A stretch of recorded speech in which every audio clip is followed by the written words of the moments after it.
Well, you know, the founders had this idea that church and state should be separate. I laugh because the headline in the New York Times, this is back in March of this year, but it's ongoing right now. There's another one of these meetings happening as we speak, or in this week, where this guy by the name of David Lane, who used to be a Bible salesman but has figured out that he can make a whole lot more money bringing preachers together with politicians. This story by Jason Horowitz. One afternoon last week, David Lane watched from the sidelines as a room full of Iowa evangelical pastors applauded the defense of religious liberty by Senator Ted Cruz of Texas. That night, he gazed out from the stage as the pastors surrounded Governor Bobby Jindal of Louisiana in a prayer circle. For Mr. Lane, a one-time Bible salesman and self-described former wild man, connecting the pastors with two likely presidential candidates was more than a good day's work. It was part of what he sees as his mission, which is to make evangelical Christians a decisive power in the Republican Party. An army, he said, that's the goal. Mr. Lane, 60, travels the country trying to persuade evangelical clergy members to become politically active. You know, in their correspondences before the Constitution was written, Thomas Jefferson and James Madison went back and forth on this. Jefferson used to call the clergy frauds. He was just right out in front about it. And he was very worried that a clergyman would ever become a member of the House, the Senate, or the president, God forbid.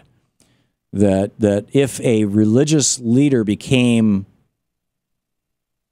took that kind of power, that religion could corrupt the United States, that we were creating a secular republic, not a religious theocracy. And therefore, he worried about religious folks getting into politics. James Madison, on the other hand, his concern, he figured, the people are not that stupid. They're not going to let that happen. But if the religious people start influencing politicians to give them money, if the federal government ever begins to subsidize religion, then the churches will become corrupted. Now, once again, Jefferson was a deist. He was not a Christian. And James Madison was a Christian, or at least professed Christianity. I believe he was Presbyterian. Might have been Congregationalist.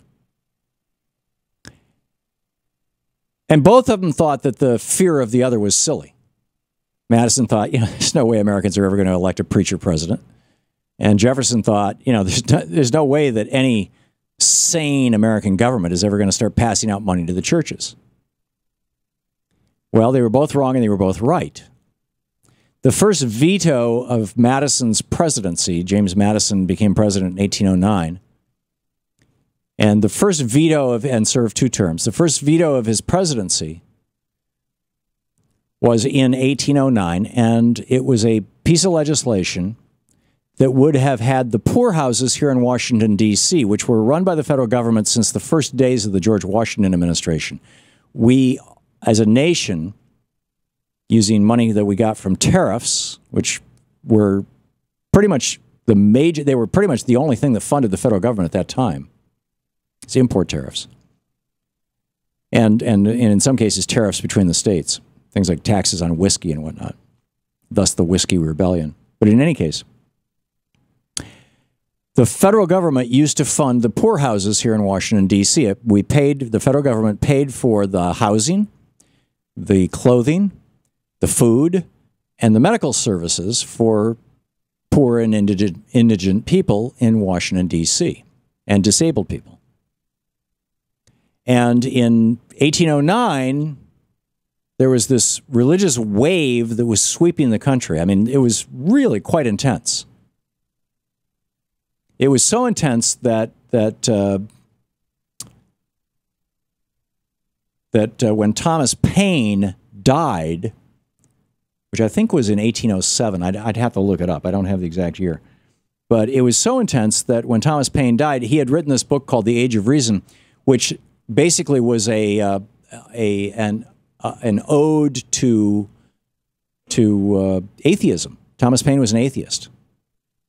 And an attack on organized religion, that only 7 people showed up at his funeral. I mean, he was considered such an outsider at that time. So anyhow, Congress passes a law that says, from now on, instead of Congress paying for the poorhouse, we're going to give the money to the churches and let the churches run the poorhouse. And James Madison vetoed that, saying to do so would set a terrible precedent, that our government should not be giving churches money. Well, when when Ronald Reagan was president, and then this really went on steroids with George Herbert Walker Bush and his 1,000 Points of Light, Ronald Reagan and George Herbert Walker Bush's emissary to the fundamentalist Christians in America was the son of George Herbert Walker Bush, George W. Bush. And, and collectively they started this thing called the faith-based initiatives, which Bill Clinton expanded and are still there. We are subsidizing religion with huge amounts of money all over the country. Religious schools, religious hospitals, all kinds of religious things. And now this guy wants to get the pastors more active. You're listening to the Thom Hartmann Program. Call 202-536-2370. This is not only not the America that the founders and framers envisioned, this is dangerous stuff. We're talking about America becoming the Taliban.